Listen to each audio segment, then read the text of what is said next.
I call the honourable member Phil Twyford. Pau hiri hiri, pau rama rama. Te aho I roto, marama I roto. Tēnei te pau kai eke, te pau kai a koina. Ko te pau o enei kōrero. Te hei Māori ora. Mr. Speaker, I rise for the first time in this House, proud to be a Labour Member of Parliament, inspired by the democratic tradition this House represents, and humbled by the great parliamentarians who have come before.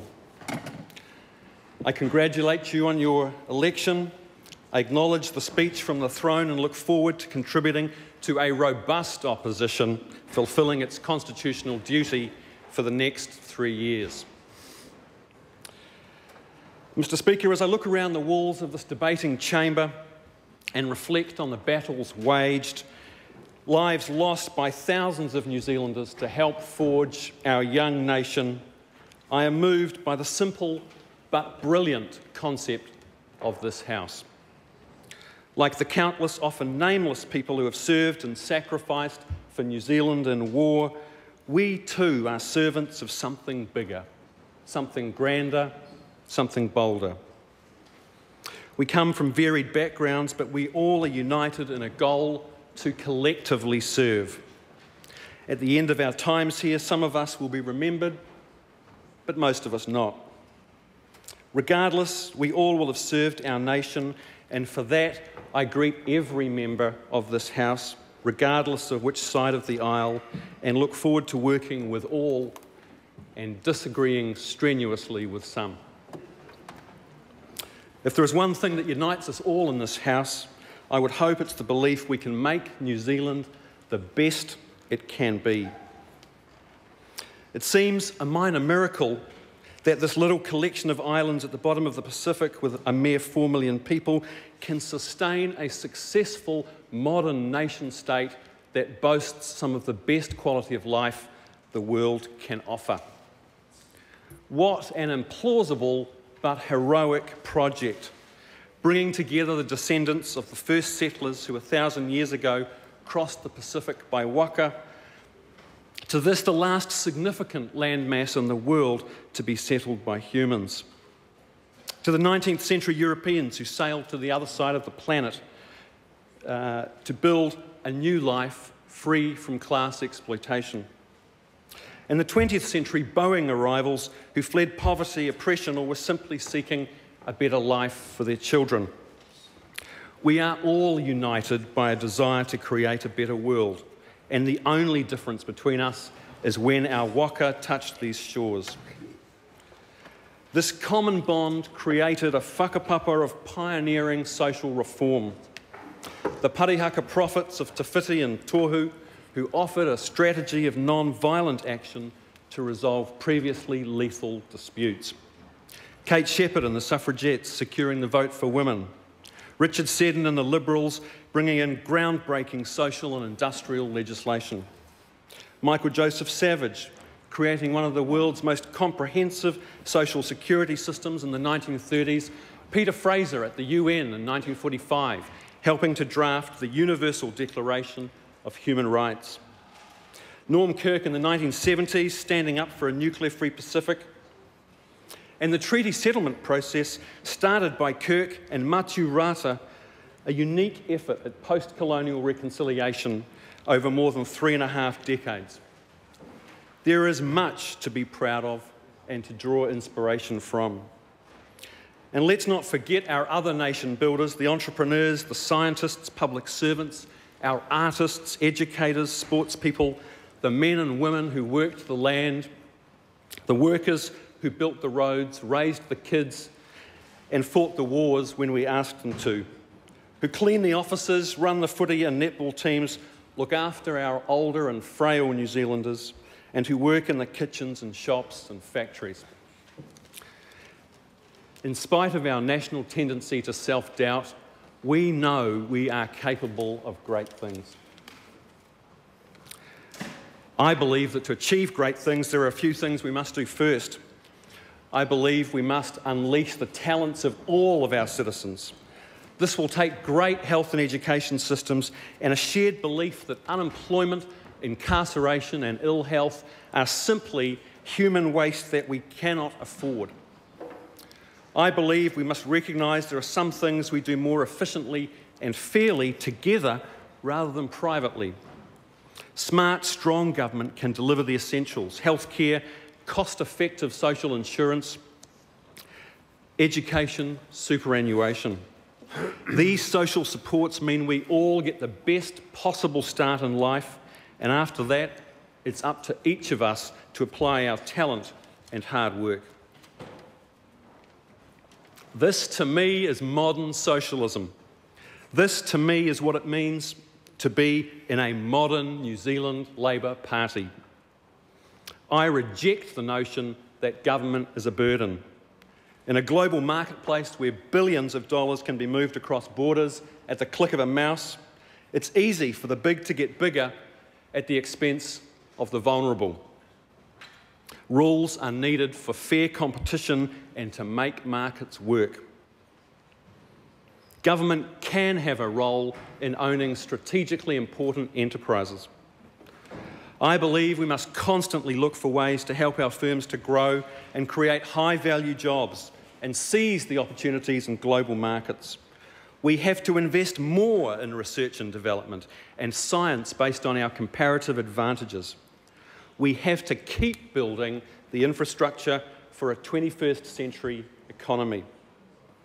And we must meet head-on the challenge of sustainability. If we win, we can continue to do business in a post-carbon world and enjoy a truly clean and green New Zealand. If we lose, it doesn't bear thinking about. Is there a New Zealander who doesn't want their children or grandchildren to once again be able to swim in our beaches and rivers and lakes? None of this will happen unless we strike a deal with each other based on the common good. A deal that says if we work hard and play by the rules, we will have every opportunity to get ahead and enjoy the fruits of our labours. That we pay our fair share of taxes because they are the price of a decent society, the only way to truly protect the Kiwi way of life, the fair go for all. They are the price of a decent New Zealand where the local school provides a great education, where access to health care is not determined by the size of your wallet, where if you're injured at work or play, you're looked after, and where no one needs to live in a gated community to feel safe. And that is why I am proud to stand here today as a Labour Member of Parliament. One of the issues we need to talk about is the Constitution. That conversation about our nation's destiny must be framed by the Republic and not the constitutional trappings of our colonial past. We've been far too shy of this debate, but as our nation rapidly changes its makeup, its ties to England will become even more strained and irrelevant. As I look around this House, I see the most diverse House in the history of this institution, and the last thing that I think of is the Queen on the other side of the world. It's not a debate we should leave for the Australians to have first, and then by some kind of osmosis follow in New Zealand. We must have this discussion on our own terms. It's a journey that I hope to play a role in as a first-generation New Zealander, the fourth child of Sam and Gillian Twyford, who arrived fresh off the plane at Whanuapai shortly before I was born in 1963 as part of the great post-war British diaspora. My mother, who will be watching this speech on television, more than anyone made me who I am. She brought love and hard work to the task of raising 5 children on her own. We were never what you'd call poor, but to put jam on our bread, she cleaned other people's houses and worked the night shift at a local rest home. In midlife, a stroke left her disabled, but she recovered amazingly and has lived independently for the last 23 years, thanks to her grit and drive. While my mother is the core of my being, I trace my political awakening to a couple of important moments. As a fifth former at Westlake Boys High School, I listened on a transistor radio at lunchtime to a news broadcast of police and army evicting Ngāti Whātua from Bastion Point on the orders of then Prime Minister Rob Muldoon. It struck me as shameful that a democratic nation could send in the might of the state to evict these people from their land. The second was the visit to my school of Michael Lapsley, a New Zealand Anglican priest who was part of the anti-apartheid movement. A parcel bomb from the South African intelligence services blinded him and blew his hands off. I wagged a class to hear him speak to a group of older students, and the story of his courageous refusal to compromise his beliefs before the unyielding power of the state changed my life. My moral and political compass took its bearings through the economic and social turbulence of the 1980s. Like thousands of other New Zealanders, I marched against apartheid, blockaded our harbours against nuclear-armed ships, and door-knocked for the election of the fourth Labour government.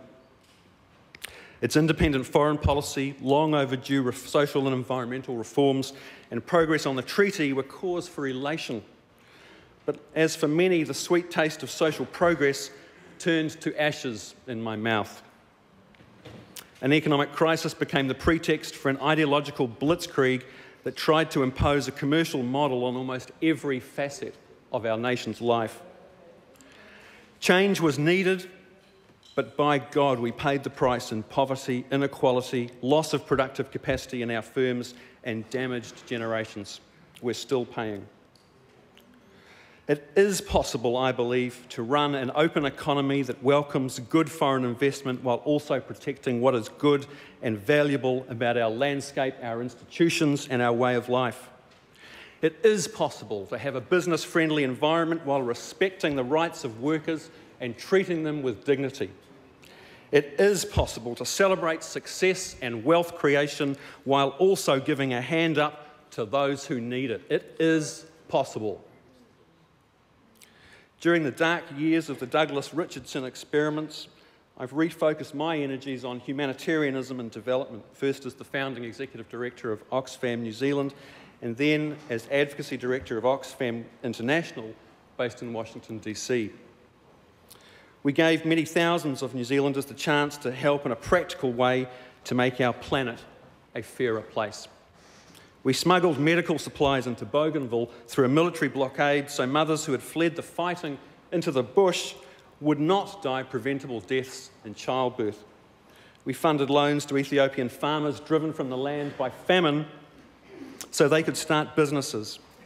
We provided legal support for widows who lost their husbands and children in the Guatemalan Civil War so human rights abusers would be brought to justice.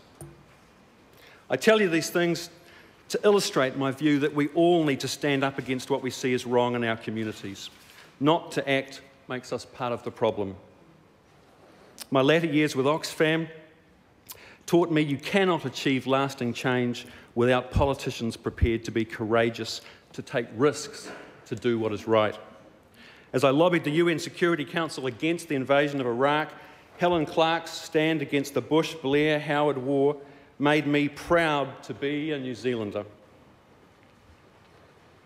As a social democrat, it's hard to underline enough how important Helen Clark and Michael Cullen and their generation in Labour politics have been to our hopes for this country. They rescued our party and rebuilt it. They brought our nation's politics back to a better, more sensible place. They reconstructed a working model of social democracy anchored in Labour values. And for that, I say thank you. I want to conclude by thanking those who have travelled with me so far on this journey. My colleagues in journalism, my fellow members of the Service and Food Workers Union and the wider Labour movement, my Oxfam mates both here and abroad, and numerous party colleagues. I want to single out my campaign manager, Barbara Ward, and the members of the North Shore Labour Electorate Committee who have campaigned alongside me for 2 elections, particularly Francis and Bill Bell.